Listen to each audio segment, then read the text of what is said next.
Hello, everyone, and welcome to another episode of AvA, the Album versus Album podcast, where I sit down either by myself or with a guest and talk about which album fits under a niche umbrella best.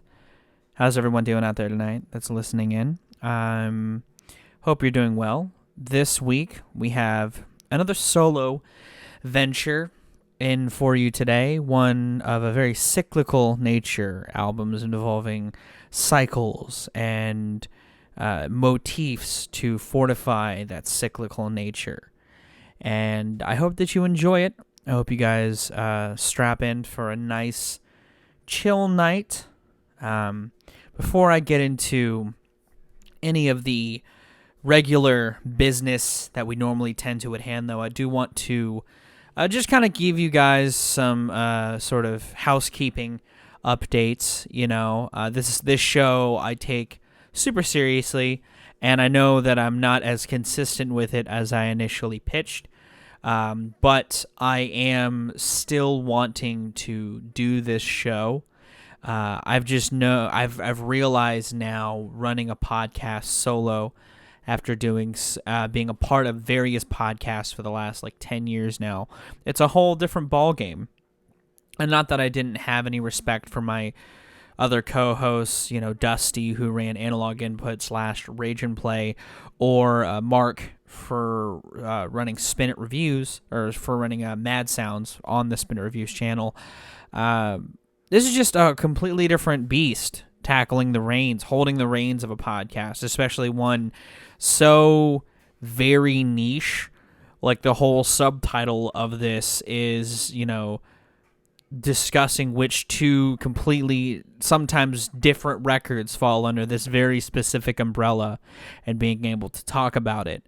And that's been the biggest delay of this show, because I don't want to just sit here by myself week after week, which is what would happen for some weeks on end. I'd rather put one out if I can either bring a guest on, or if I think I could confidently run a cast solo talking about two records at hand.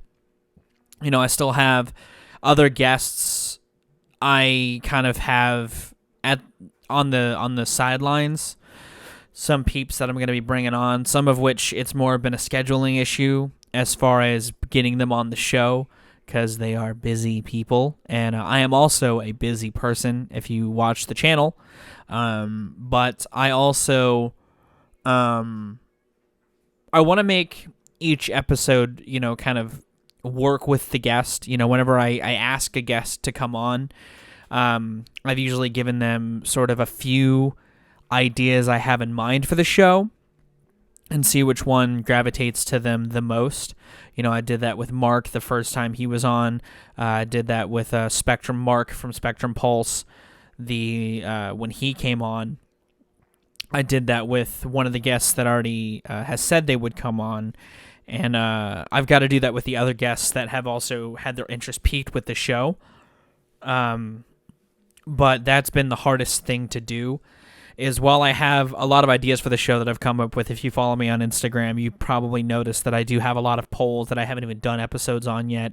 And that's because while I like sitting here and talking to you guys just seemingly endlessly about two records, I'd like to have a guest come on. I feel like the dynamic of a podcast works better with at least another collaborator.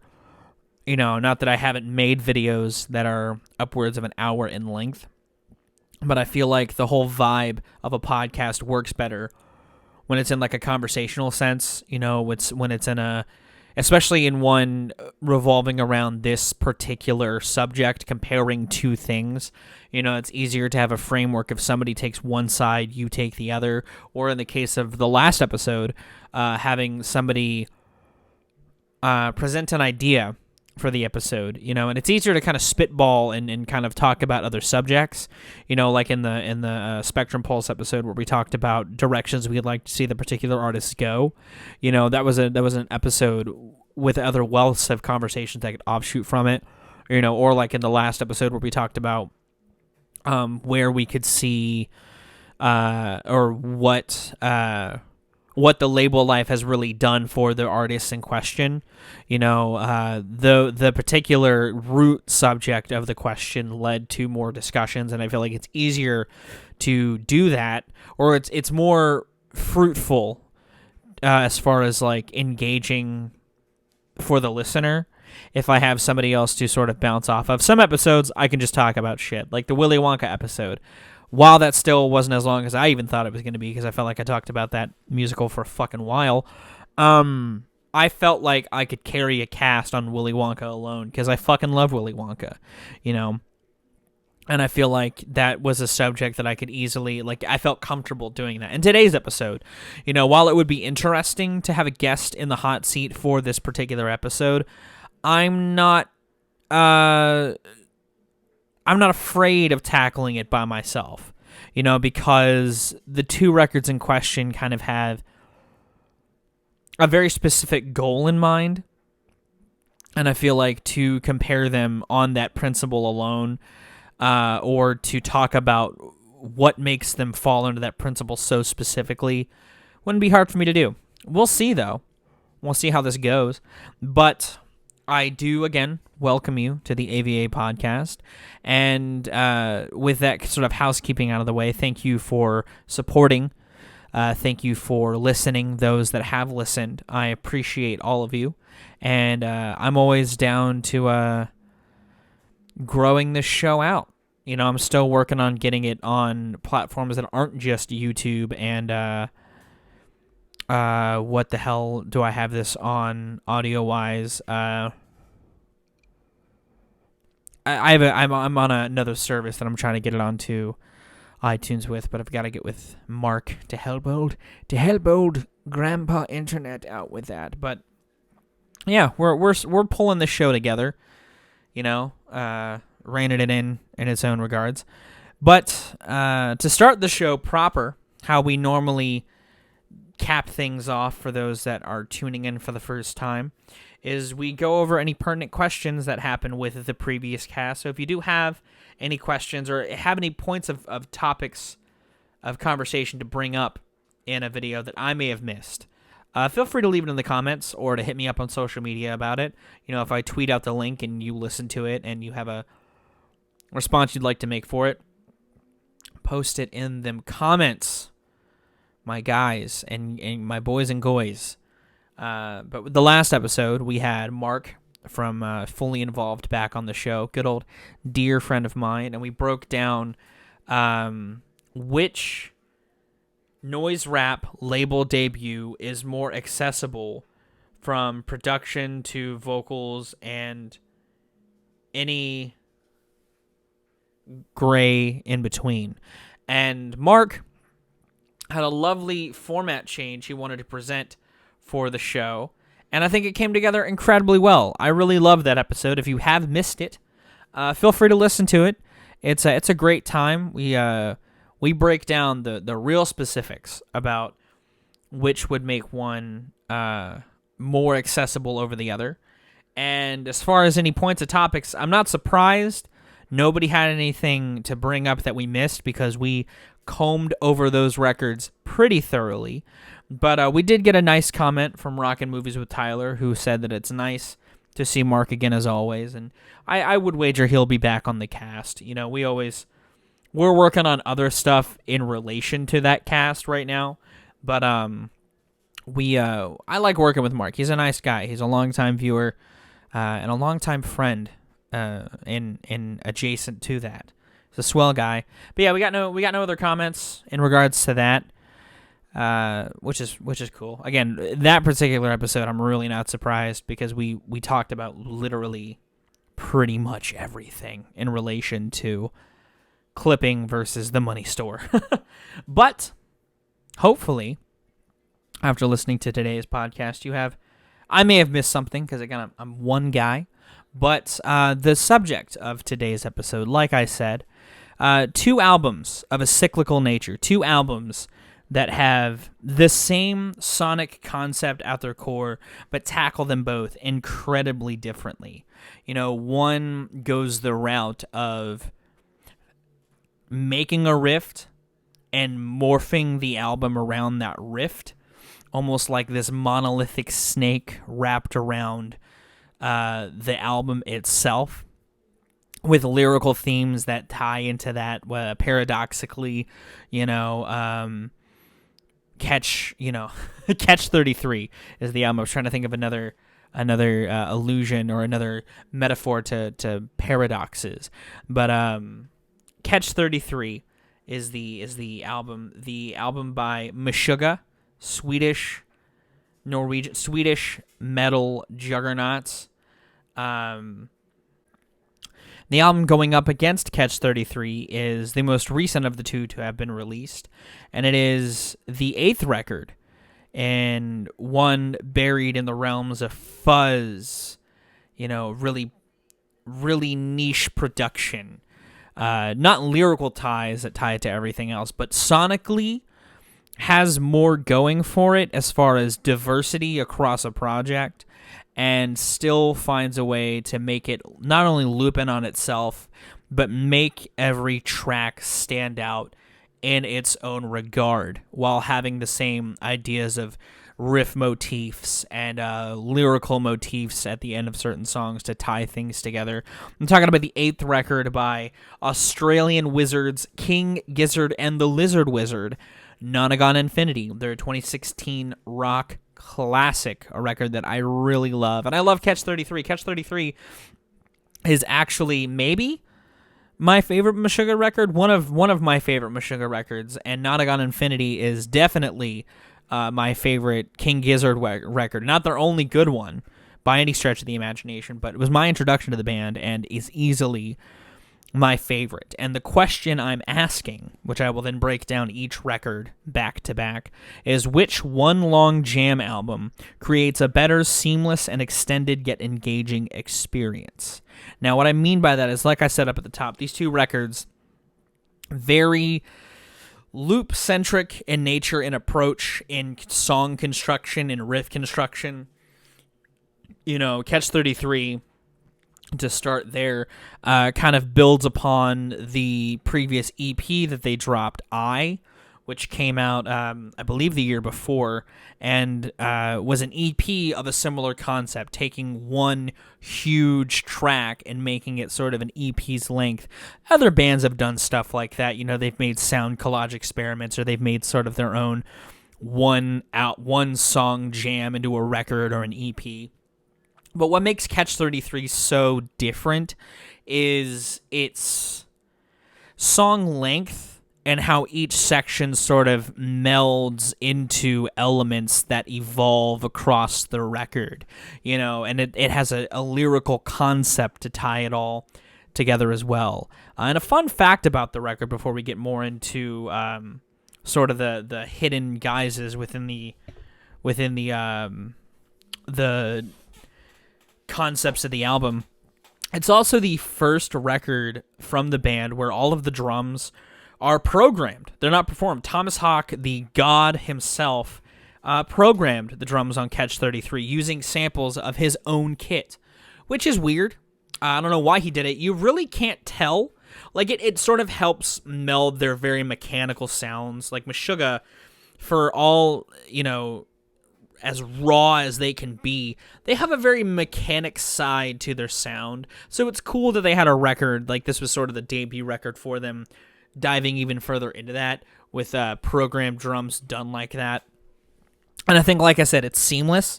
You can't tell that the drums are programmed and not performed. And it's weird that it's done on this record, because unlike records that would follow like Obscene or their earlier work like Destroy, Erase, Improve, the band themselves aren't firing off on incredibly intense, as far as like fast pace. There's no jittery ass playing like on Chaos Sphere, or again, there's no track like Bleed from Obscene where it's just so cyclically, subtly jazzy that it could totally throw a drummer off. Not that Thomas Hawk would be thrown off, because the dude is a fucking god. But the record itself is a lot more subdued in playing. Like, there's intense moments like Shed, but at least for the first leg of the record, from Autonomy Lost through Mind's Mirrors, which is like the first real quote-unquote leg of the record.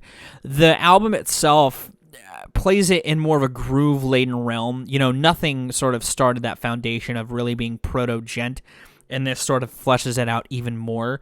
But it takes this riff, this one very simple riff. It's like 2 notes, and they morph it. They change the rhythms of it. They change the timing at which it starts and stops. They do that, and they sort of bend the notes in their own way to create this beast that evolves across the first leg of the record before Mind's Mirror sort of melts away and introduces the second half of the record, which is a little more. It's of the same ilk. It's very taking a note or taking a riff and bending that riff around. And it's a riff that's not too dissimilar from where it left off, and again creates this sort of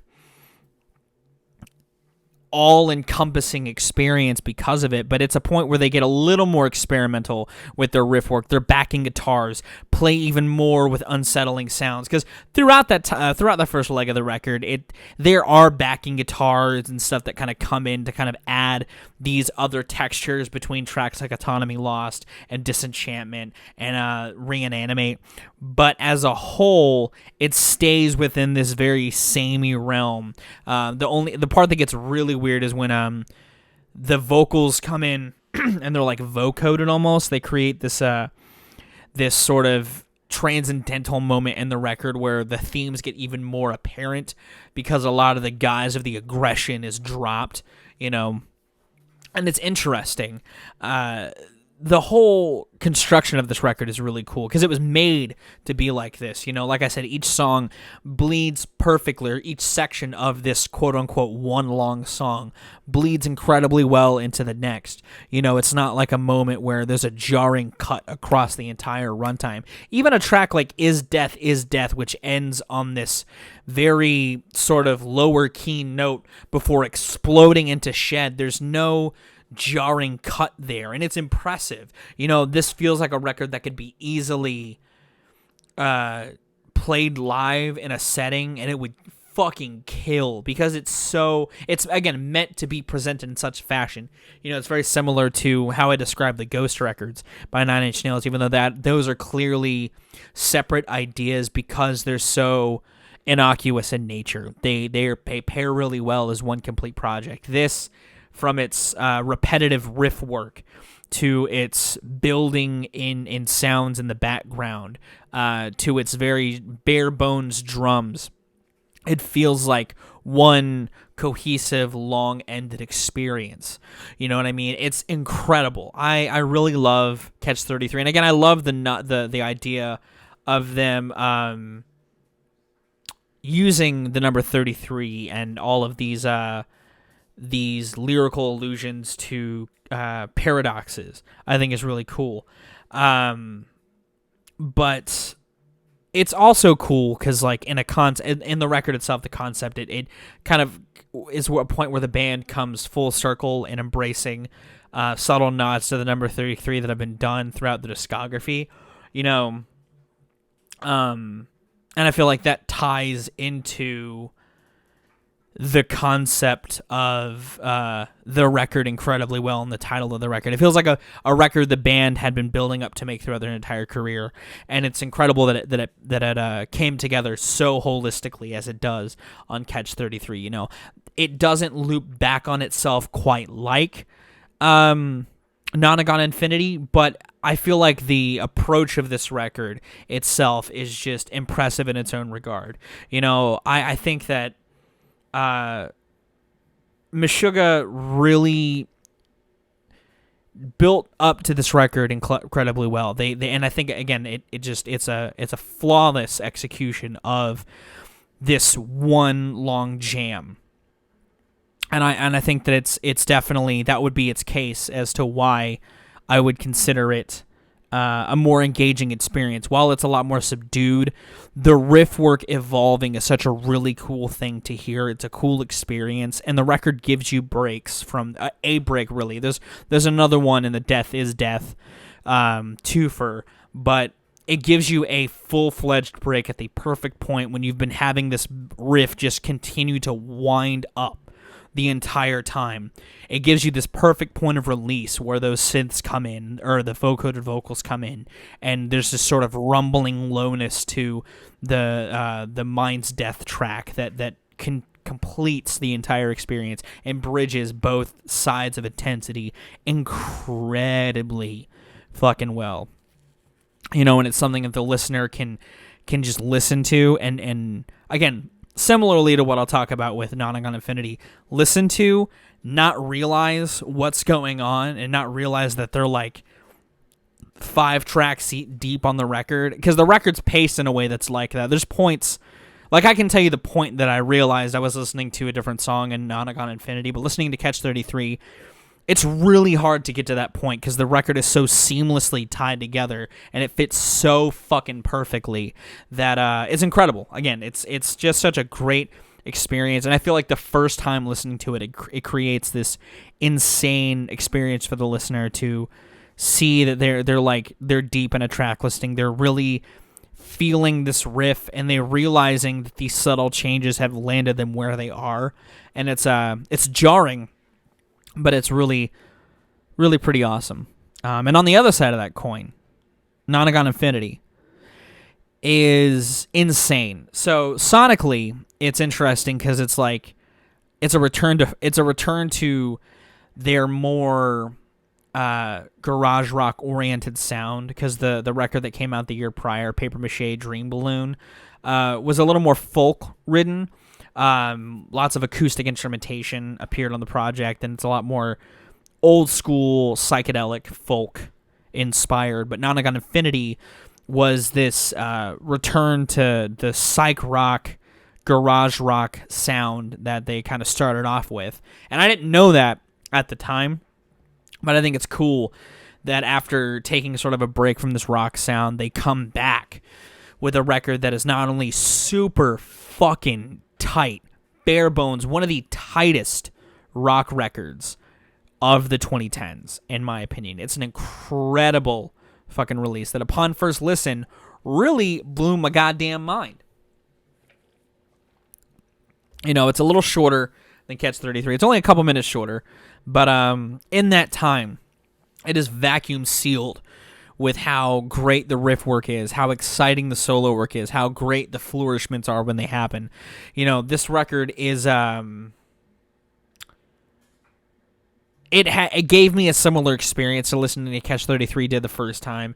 It wasn't until People Vultures came on that I realized I was 4 songs deep on this record, because it is such, and even after knowing that, it's still such a seamless jam. And it is insane how all the record can kind of flip in on itself. I even before sitting down to record that, I just had to feel that again. I had to listen to Road Train and hear it bleed into Robot Stop so seamlessly. It's incredible. It's such an incredible experience, And the biggest one-up I would say it has over Catch-33 is, while Catch-33 is super tight, it is essentially taking a riff and morphing it. And while that is this sort of surreal experience to hear, these songs all have their own different hooks, their own different riffs, their own different grooves at their core. The fact that Gamma Knife bleeds into People Vultures, bleeds into Mr. Beat, bleeds into Evil Death Roll is fucking sane, and it's done so seamlessly, and each song on their own can stand out as a single. When I worked at Five Guys, shout out to Five Guys Burgers and Fries, the best burger joint fucking ever. It was a slow day. It was like a Tuesday, and I was chilling out. I was wiping down the counters, and I heard Mr. Beat come on the radio, and I was like, is this Mr. Beat? And I straight up got up, walked to the back, and checked our radio, and I was like, holy shit. They're playing King Gizzard and the Lizard Wizard and this fucking Five Guys. But also, it's a testament to how universally diverse and isolated these songs can be in tandem with being a part of a full holistic experience like Nonagon Infinity. This record, I feel like, is far more dynamic than Catch-33. You know, it's cool that Catch-33 lyrically ties into the themes of sort of paradoxical, paradoxes, and it's sort of this point in the band where they really embrace some subtle nods they've had to the number 33 throughout the whole career. You know, there's a point where Autonomy Lost repeats the 33rd repetition, and the paradoxical spiral also leads with 33 bars. Like, 33 is all over that fucking record. That's really cool. But Nonagon Infinity just is incredible for how not only do the songs stand out on their own, and sonically have their own diverseness. Lyrically, they have that phrase that's on Robot Stop in a couple of songs where it says, Nonagon Infinity opens the door, Nonagon Infinity opens the door, wait for the answer to open the door, Nonagon Infinity, before the next song plays. The record itself, not only do all of these songs have their own chorus, a lot of these songs have that chorus of the Nonagon Infinity to tie it all together into the framework of the record. It's how the album starts, because, again, it's leading into from Road Train into Robot Stop. It's the point where the album's chorus comes in before kicking into the song to tail in the end of Road Train into Robot Stop. But Big Fig Wasp has it. I don't think every song has it. Big Fig Wasp has it. Yeah. Not every song has it. Gamma Knife doesn't have it. Gamma Knife just melts away into People Vultures. But it's cool. They have some songs and they have it bleed into. It's a good way to tie the record together, while also having these songs that tie into their own sort of concepts. They'll even slam it in the middle of a track, like in Evil Death Roll. That the chorus of the album doesn't come in at the end of the song, but it helps bleed the songs together. Evil Death Roll also has the chorus to Invisible Face in it, because the record, again, is just all about bringing the record, tying the record together. And so they do it in other ways. They don't have this lyrical concept, but they have these hooks that just stick around at random points in the record to help not only bridge the songs together across each other, but unify the record as a whole under this, again, Nonagon Infinity, this sort of infinite loop. And it creates, again, this completely different experience from Catch-33. While Catch-33 is built upon those foundations, it's really cool that this band sort of saw that, or at least decided to create this long jam session of a record where these riffs just explode out. These drums stay vacuum sealed, yet dynamic. They have, these moments of brevity from the more intense paced stuff, and they just have fun. It's a big ass jam, and it's really cool. And they also sonically toy with other concepts that they continue to toy with in other records, like the microtonal tuning that's on Robot Stop. It sort of led into the concept of their next record, Flying Microtonal Banana, and also equally great record. I just really love King Gizzard and Lizard Wizard. I love Meshuggah, one of my favorite metal bands, but one of the bands that I got into over the last decade that continued to capture my interest the more that I dug into the material was King Gizzard and the Lizard Wizard, because they just do weird shit. It's cool. It's really cool. I like Nonagon Infinity because they took a concept that other bands have tried in the past. Other bands like Fantomas made a one-track album that's like this long experimental sound collage, field recording inspired piece. But they made a kick-ass psych rock album out of it that has incredible musicianship, super tight playing, and great songwriting. I love the imagery on a lot of this. Big Fig Wasp is really cool. Gamma Knife is fucking awesome. As far as like the lyrics themselves, you know, they paint a very fantastical imagery, some fantastical imagery on a grand scale, which kind of fits the title itself. The album itself isn't like, or the title itself isn't like a D&D sort of fantasy world reference, but a lot of the imagery shown in it ties really well into stuff like that, and it creates a record that pairs really well with stuff like that. And a lot of the instrumentation does as well. Some of the organ solos and synthesizer embellishments, you know, feel very inspired by some of the weird garage and synth, or some of the proggier synth offshoots that other bands did in like the 70s and 80s.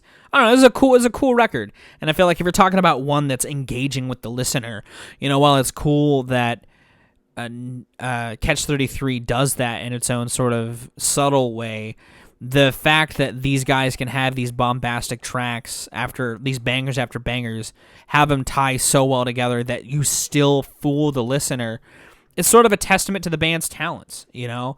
And I feel like, and again, I had that same mind-blown moment, but I feel like it was even bigger for me listening to Nonagon Infinity, you know, when I realized I was a couple songs deep and I was just continuously thrashing around. You know, I think the production kind of helps with that too. The production helps the band's garage-inspired sound pop, which engages with the listener. Not to say the production on Catch-33 is bad. It's that very proto-gent, heavy guitars, super punchy drum stuff that Meshuggah was doing at the time, and it's very indebted to their 2000s material.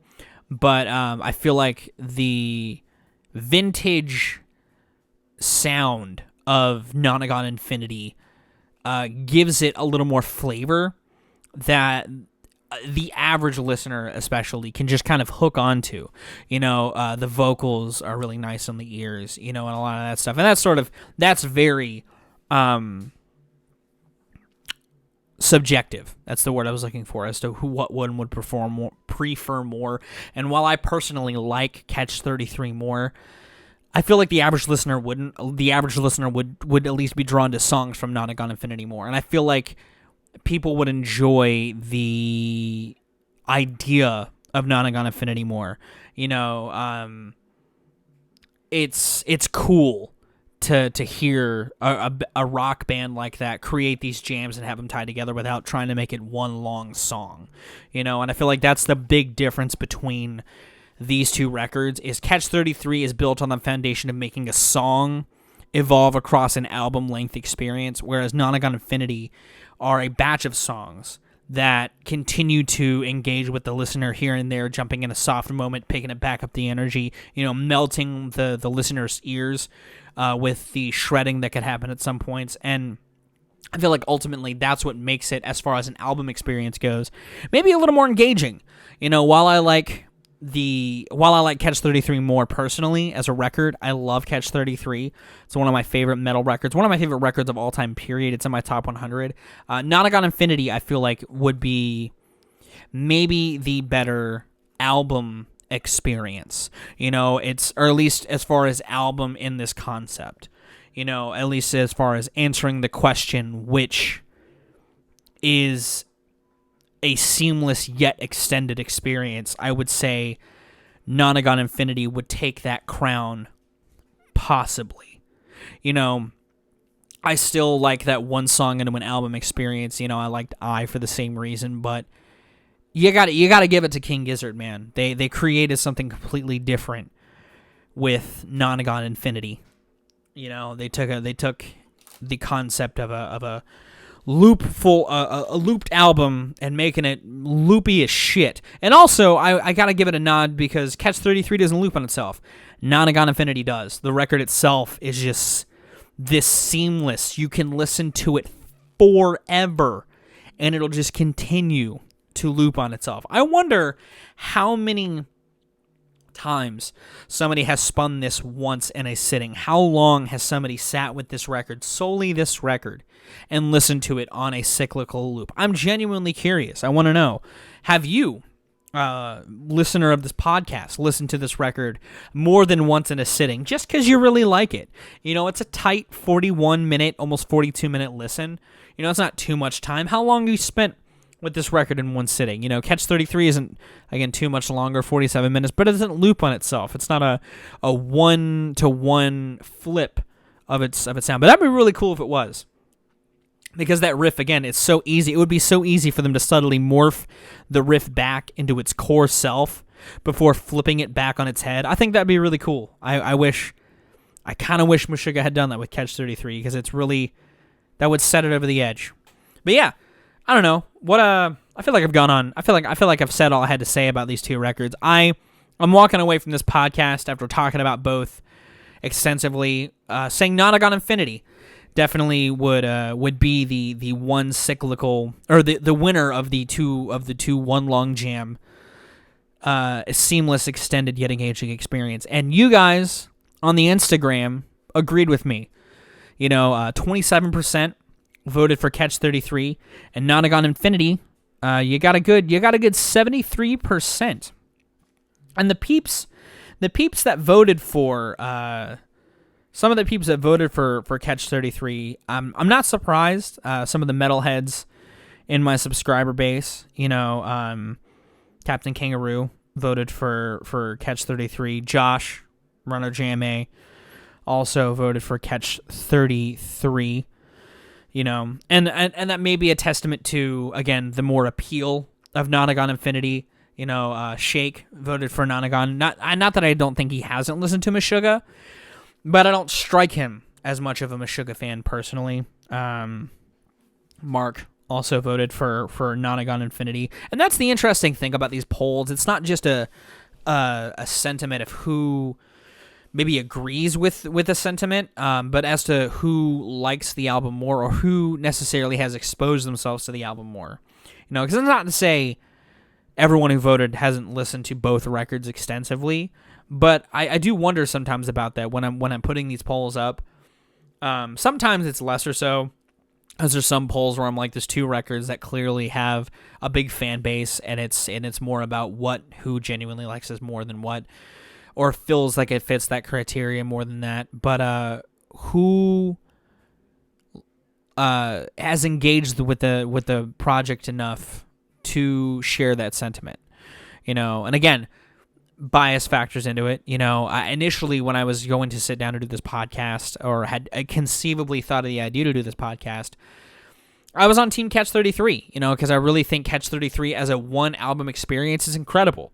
Again, hearing that riff morph across the runtime, hearing the drums switch up across the runtime, hearing the vocals and the background noise sort of weave in and out and create this sort of really surreal experience is incredible. But Nonagon Infinity, man, the more I think about that record, the more that I think about what King Gizzard accomplished in that 42-minute runtime is insane to me. And the fact that, again, they not only wrote hooks for all of these songs, they wrote a hook for the album to build the album's cyclical nature off of. Each song is its own dynamic track that can stand on its own while also being a piece of this puzzle. And then the album itself loops on itself. It's just insane to me. And it's completely seamless and engaging in that regard. And I can't help but walk away thinking that. But what do you think?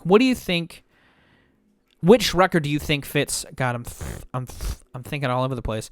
Which album do you think fits the criteria of the question more? Which do you think is the more engaging yet seamless extended one long jam album experience? Catch-33 or Nonagon Infinity? Let me know in those comments down below.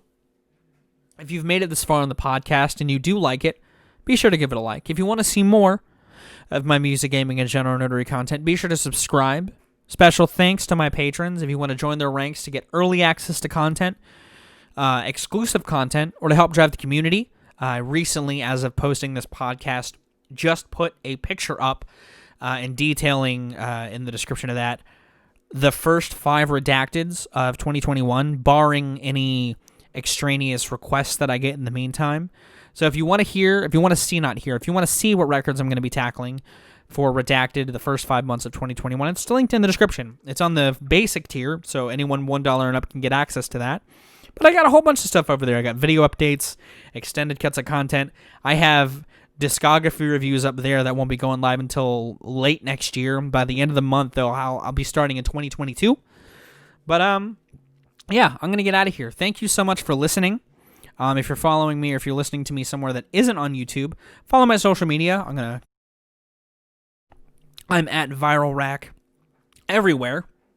And if you're listening to me and you're not subscribed to my YouTube channel, be sure to subscribe. I post a lot of music, gaming, and general notary content. I apologize for all the mouth sounds that I've been giving you. I've been talking for so long, my voice is very dry. Again, I'm having a hard time forming words. But if you're liking this and you're enjoying what I have to say, you'll like what I have to say about music on my channel. I'm going to get out of here, though, before I completely lose the ability to speak. I have been Viral Rack. Thank you again for listening. I have been Viral Rack. Thank you again for listening. I have been Viral Rack. Thank you again for listening. You guys have good days, lives, and situations.